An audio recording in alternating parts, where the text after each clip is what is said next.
thank everyone who went to Haiti this past week. The photos are coming in.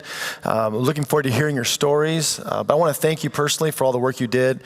You made an eternal difference to the people of Haiti. You made a difference in your own lives and in the lives of this community of faith here at Shipwrecked. I also want to thank all of you who did such fantastic work in Haiti, and I know what you're doing is going to continue to go on there in their lives. And so we look forward to hearing your stories, and we'll see more of these photos and stories as time goes forward.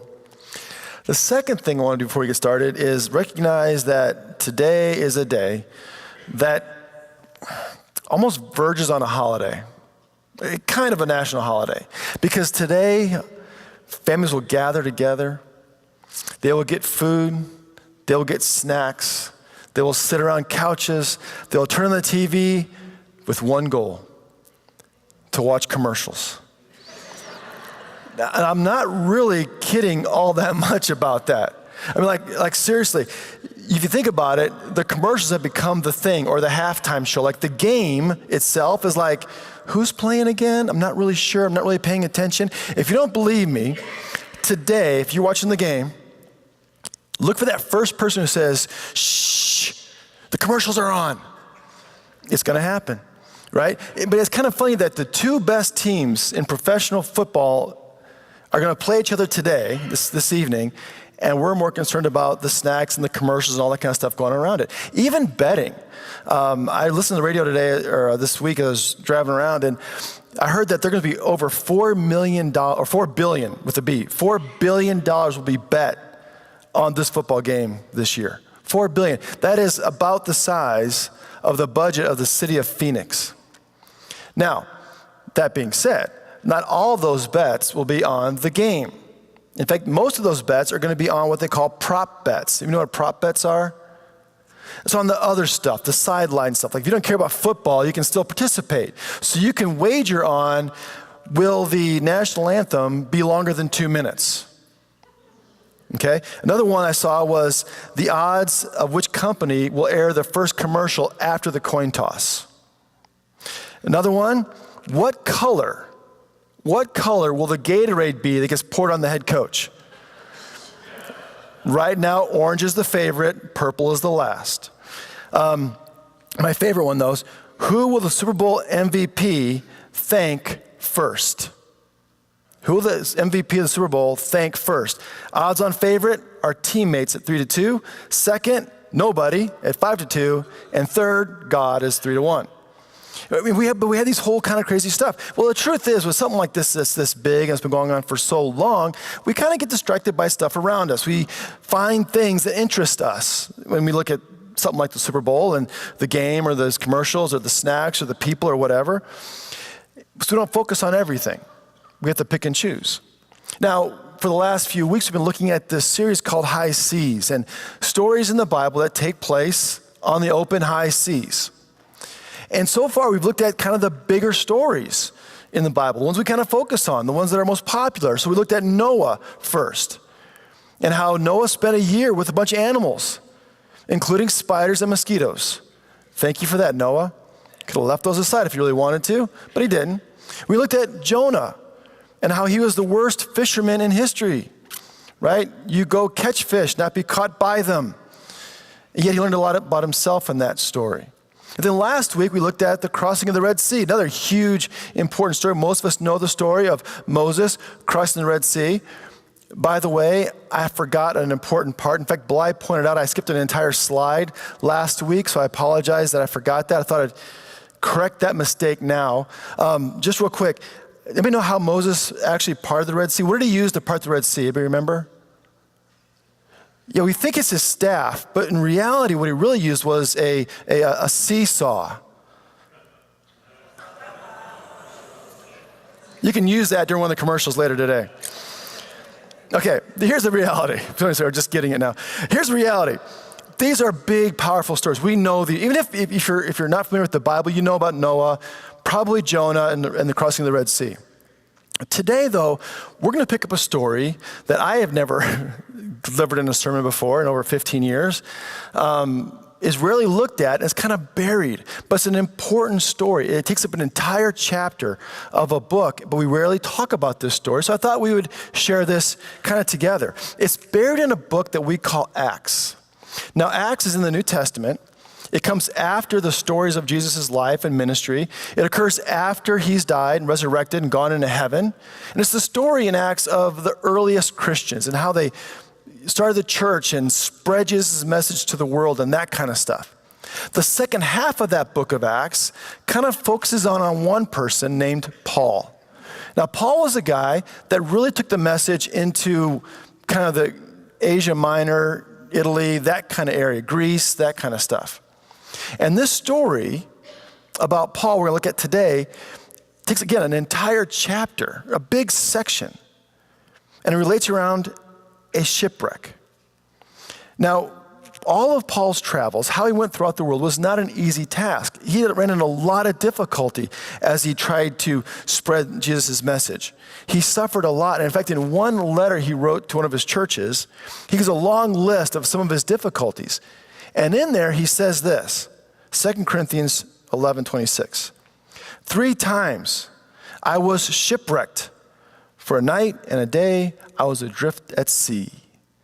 3 shipwrecks. I'm like, dude, walk. You know, this is a lot, right? Well, again, of those 3, one of them we hear a lot of information about. And I kind of wondered why. Like when I put this together, I'm like, why would you spend so much time on one of these 3 shipwrecks? Is it important because it shows how Paul got someplace? Is it important because it's so dramatic? Which it is. Is it just filler material? Or is there something that God's trying to tell us to apply to our lives? Or is there a reason it's in here that we can use today? And I think that's it. And so since this is an unfamiliar story, I want to kind of just walk us through this story a little bit today and see as we go through it together, what can we find to hold on to and take with us. Now first, a little background.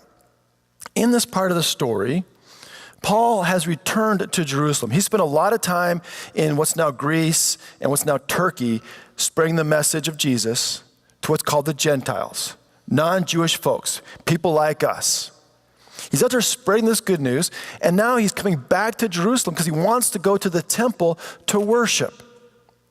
Now, the Jewish leadership in Jerusalem is still trying to stop Christianity from spreading. And they're really after Paul, because Paul was one of them. He was a Jewish leader. He was well-educated, an up-and-comer. And in fact, when we first meet him in the Bible, he is out trying to imprison and get rid of Christians. And then he becomes one. And not just becomes one, he goes out and he's doing a really great job of growing the movement, of starting churches, bringing people to meet Jesus. He's doing that stuff. And so now the Jewish leadership wants to get rid of him. And he's in town. So when they see him walking around, they kind of get this crowd riled up, saying that he brought one of his Gentile buddies into the temple, which he didn't do.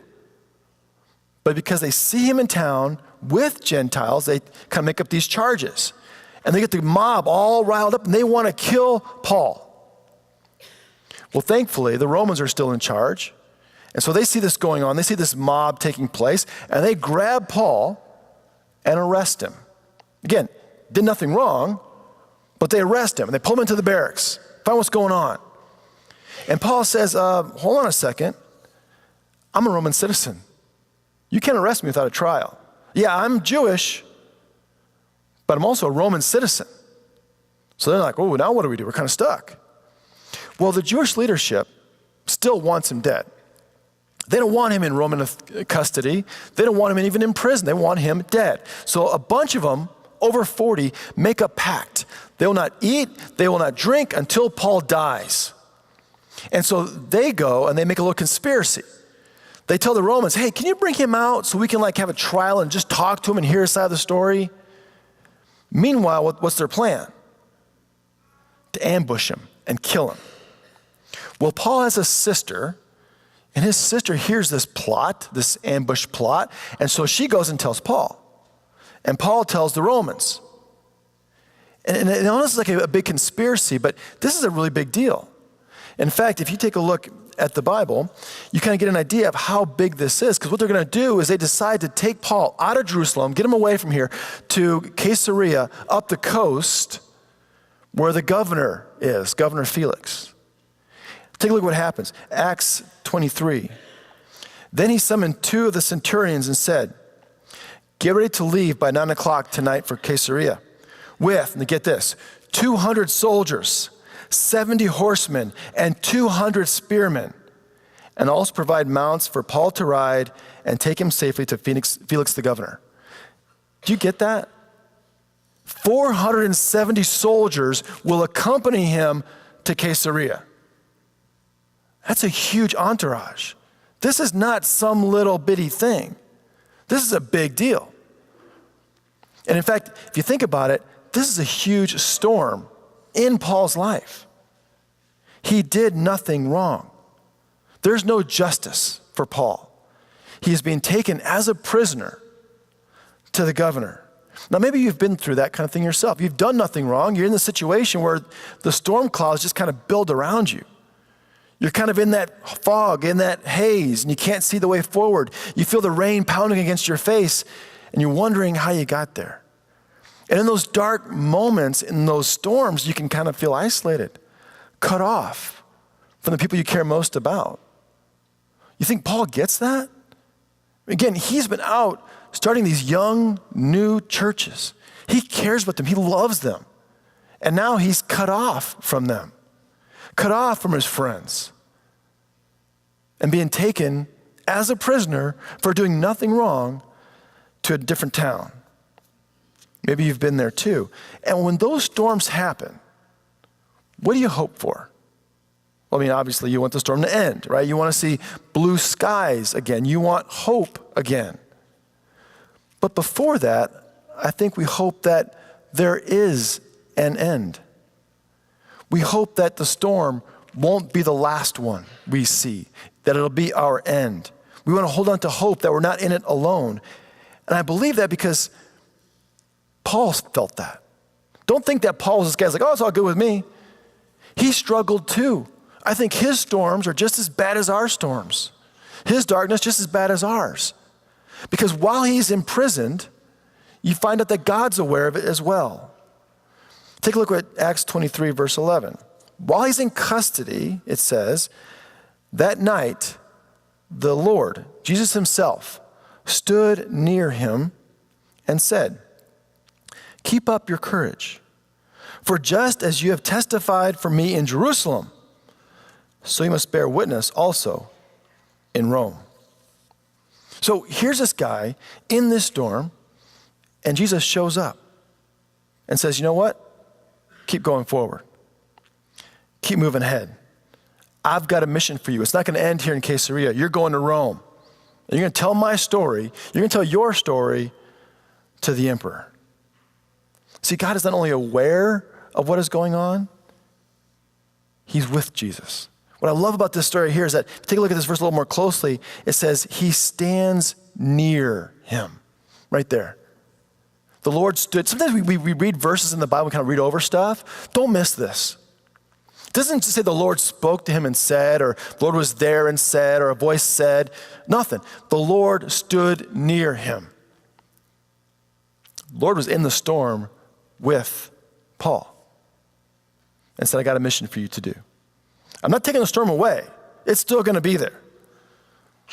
But the good news is I'm near you and you have a mission to fulfill. So there's no turning back. It's going forward. Now, eventually, Paul arrives in Caesarea, meets Governor Felix, who hears his case, doesn't quite understand it, doesn't really see anything wrong with it, but he keeps Paul there because he's actually hoping that Paul will offer him a bribe to get out. And Paul won't, because he did nothing wrong. And so for 2 years now, he spends in Caesarea until finally there's an administration change And Festus takes over. And Festus calls him out of prison and says, let me hear your story. And this whole thing happens again. Paul tells his story again. And still, Festus is like, I don't see a big problem, but we're going to send you to the emperor. And so Festus loads Paul onto a boat bound for Emperor Nero in Rome. And that's where kind of our story picks up. So they start off their little journey. And by the way, this is one of the most detailed journeys we have in the book of Acts, in the Bible in general. In this map here, you'll see they start off kind of over here in Caesarea, which is down here. They travel up to Sidon, Myra, Rhodes. And now what they're doing here is they're following the coast. Why would you follow the coast in a boat in these days? There's no GPS, right? There's no radar. You can't direct line from here to there and just make it. So one of the safest things to do is follow the coast because you know where you're at. And if there's a problem, what do? You pull over, like a rest stop kind of thing. So they follow the coast all the way around to the south side of Crete. Now, again, these are sailing ships, so they got to go by the winds. And one of the things it says in the Bible is that they were having a lot of trouble making this journey because the wind was blowing against them. So having to tack back and forth to get down here. And because of that, it took a lot more time. So now it's like September, October, when they arrive onto the south side of Crete, which protects them from these winds coming this way. You with me? And Paul says to them in Acts 20:10, "Sirs, I can see that the voyage will be with danger and much heavy loss, not only of the cargo and the ship, but also our lives." Now, he knows he's going to make it to Rome. Jesus said so. He believes that. So he brings this up not for his own sake, but for theirs. It's like, look, guys, this is not a good idea. We need to stop and just wait this thing out. If it's months, so be it. But he's thinking of them. Now, do they listen to Paul? No, because he's a prisoner, right? Instead, verse 11, but the centurion paid more attention to the pilot and to the owner of the ship than what Paul said. Since the harbor was not suitable for spending the winter, the majority was in favor of putting to sea from there on the chance that somehow, here's this great part, they could reach Phoenix where they could spend the winter. I'm telling you, folks, it's biblical. Paul was the first snowbird to visit Phoenix. It's right there in the Bible. In fact, you can, hey man, why do you live in Phoenix? Acts 27:12, brother. Says so right there, right? In fact, it'd be great for the Chamber of Commerce, right? Phoenix, the Bible's chosen winter home. It'd be great, if you did something like that. But here's the thing. Paul never got to Phoenix.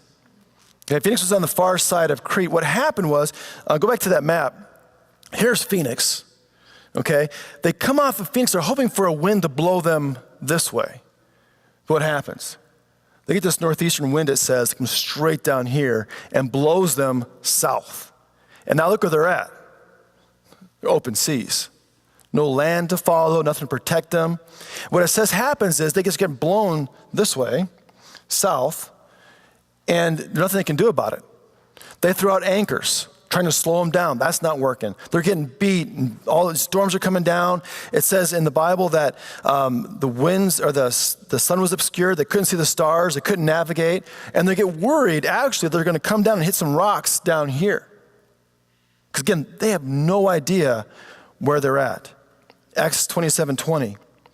When neither sun nor stars appeared for many days, and no small tempest raged, all hope of our being saved was at last abandoned. Can you imagine? Just kind of put yourself in there for a second, right? You're in this little bitty boat. Well, maybe not so little bitty. With 270 other people. You're being rocked and rolled, and you can't see. It's raining. You're being tossed back and forth. You can't eat because you're getting seasick. You can't sleep because you can't find a place. It's crazy. And this goes on for days. But Paul has a promise. What's his promise from Jesus? You're going to talk to the emperor where? In Rome. He has that. And so in the midst of this hopelessness, he knows there's going to be an end, that Christ is going to be enough to get him through this storm. And there's no turning back. Verse 21, Paul then stands up and talks to everybody. He says, men, you should have listened to me and not have set sail from Crete and thereby avoided this damage and loss. Now, is he just doing the whole I told you so kind of thing? No, that's not his style. What I think he's doing is saying, hey, look, guys, I was right before. I was right about all this. You should have listened to me. Now, as I go forward, listen to what I got to say to you now. And he says this in verse 22. I urge you now to keep up your courage, for there will be no loss of life among you, but only of the ship. For last night there stood by me. Don't miss that. Where was Jesus when he spoke to him in Caesarea? Near him. Where's the angel? Next to him. He stood by me, an angel of the God whom I belong and whom I worship. And he said, do not be afraid, Paul. You must stand before the emperor, which is exactly Jesus' promise. And indeed, God has granted safety to all those who are sailing with you. So then he says, keep up your courage, men, for I have faith in God that it will be exactly as I have been told. And he passes along his hope, his courage to them. He's got a mission in Rome, and he's going to make it. And now, so will they. He simply tells his story. It's what he's been doing all along, of what God has promised him and that God's been near him. This is what leadership looks like, folks. Taking care of the people around you. That's what he's doing. He's doing this for their sake. He could have been like, oh, I'm getting to Rome. That's cool. But he cares about them. If you read the whole story, he does a lot in this story for them. And out there listening, after 14 days in this storm, he says, you guys, you got to eat something. Don't give up hope of surviving. Take care of yourselves. And so he encourages them to eat, and they do, and they are encouraged. And then it says, on the 15th day, in the morning, they saw land that had a beach here at Malta. So they got driven all this way. And they find this little bitty island out here. Isn't that crazy? I wonder how that happened. Like you think about it, look at all where they could have ended up. But they find that little island with a beach. Now what happens next? They cut loose the anchors. They've been dragging, they're trying to slow them down, put up the sail, and they're going to run aground on this beach. Unfortunately, if the storm wasn't bad enough, they hit a reef. And it catches the ship before it can reach the beach. And the waves are beating against the back of it, the stern, and just breaking it to pieces. And the soldiers, the Roman soldiers, are afraid that the prisoners will jump in the water, swim for shore, and escape. And so they're going to kill the prisoners. But the centurion sees what Paul has done for them. Really, Paul has saved them. And he doesn't want to kill Paul. And so it says the centurions don't kill the prisoners. Instead, they set them all free in a sense. I mean, they don't set them free, but they let them go to swim to Malta or float on wreckage. And it says, in the end, 276 souls all aboard, made it to shore, and were saved. So what's the point? A dramatic story? Something you can make a movie out of? Was the story about Paul's leadership and how good he was at that? I don't think so. I think the story is about two simple things. One is, Jesus is near. He said he is near us in the storms, standing close. And the second thing is, there's no turning back. When you're in the storm, there's no turning back because Christ is enough to see us through. Paul had an appointment with the emperor. He's going to keep it. Now, maybe that's Jesus' a mission for you to do. He has something that he wants you to do. Is it going to be easy? Maybe not. Maybe there's some storms along the way in that mission he's got you assigned to. But don't turn back. Because he's with you. He's near you in the midst of all that storm. Ever been in an airplane where you had turbulence? No one has had turbulence on an airplane. Like, seriously? Okay. Yeah, you probably have, right? Or you fly in a storm, like it's just clouds. Like you look out the window of your little airplane there, and you see the rain coming across the window, and there's just clouds. You see the flashing strobe light. That's all you see is that, and the wings doing this, and you're doing this, and you're holding on. Have you had that experience? What are you hoping for? Blue skies, right? Stop this. Or you think maybe, look, Mr. Pilot person, turn around. It was nice back there, go around it or over, that kind of stuff. I don't know if you know this, but the FAA has learned that turning around is incredibly dangerous. Because you're at an angle now, you're being thrown around everywhere. The safest thing to do in a storm, in an airplane, is keep the thing level, keep the wings level, and keep going forward. That's the safest thing to do, to make it through.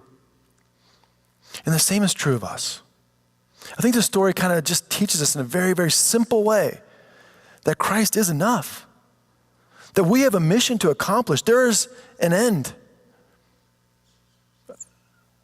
a goal, a purpose. And he promises to be with us in the storms as we go forward. So whatever storms you're in right now, whatever you're facing right now, whatever winds are blowing around you, know that Christ is enough. He's near. So there's no turning back. You can go forward because he promised to be with us always. Let's pray together.